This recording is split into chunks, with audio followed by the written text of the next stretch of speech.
Is it possible to be too humble?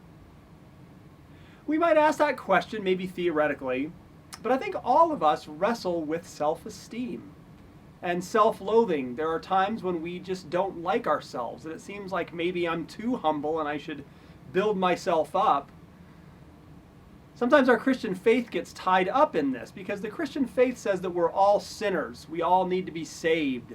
We're all a wretch that needs to be saved by amazing grace. And when we think of ourselves as sinners, we might get into the trap of saying, oh, I'm such a sinner, I'm a horrible sinner, I'm a horrible sinner, and not like ourselves. But I think that's sad, and I don't think that that's what the Christian message really says. In Philippians chapter 2, you do read this passage where it says, consider others better than yourselves. And we might take that passage to mean, okay, well, they're better and therefore I'm worse and I'm worse and I'm worse and I'm worse. But that's not what the passage says. It just says, consider others better than yourselves. It might actually be translated, instead of consider others better than yourselves, esteem them excellently. And that doesn't mean to make yourself feel awful about yourself, but it means, yeah, consider them better and serve them. Be in a humble place in that regard. But not because you push yourself down, but because you lift them up and you're considering who they are and their needs and their wants.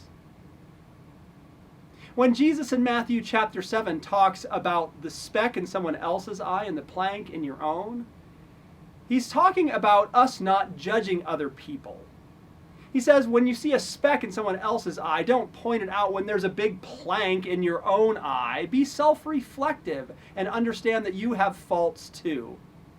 But he doesn't say, look at the plank and hate yourself, and look at the plank and hate yourself, and look at the plank and hate yourself. No, he just says, be self-reflective and know that you shouldn't be judging other people, so that you can love them and esteem them and hold them up. That's what it's about, not self-loathing. There's a phrase that's helped me out with all of this, and it runs something like this. We're not supposed to think less of ourselves, but we're supposed to think less of ourselves. And that means this. We're not supposed to think less of ourselves. We're not supposed to flog ourselves and say, oh, I'm terrible, I'm terrible, I'm terrible. But we're supposed to think less of ourselves, meaning we're supposed to forget about ourselves.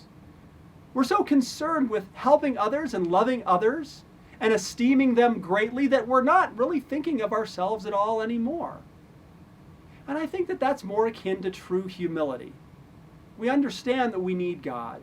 We understand that we're flawed. But then we lose track of ourselves. We're not self-focused, because that would be prideful, but we're other-focused. We're humble, and so we're considering others and what they need and who they are more than ourselves.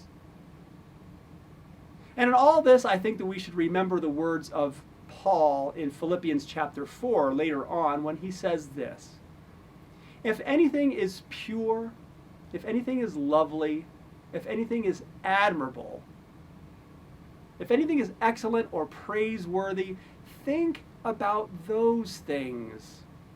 Not the negative, but think about those positive things, and the God of peace will be with you.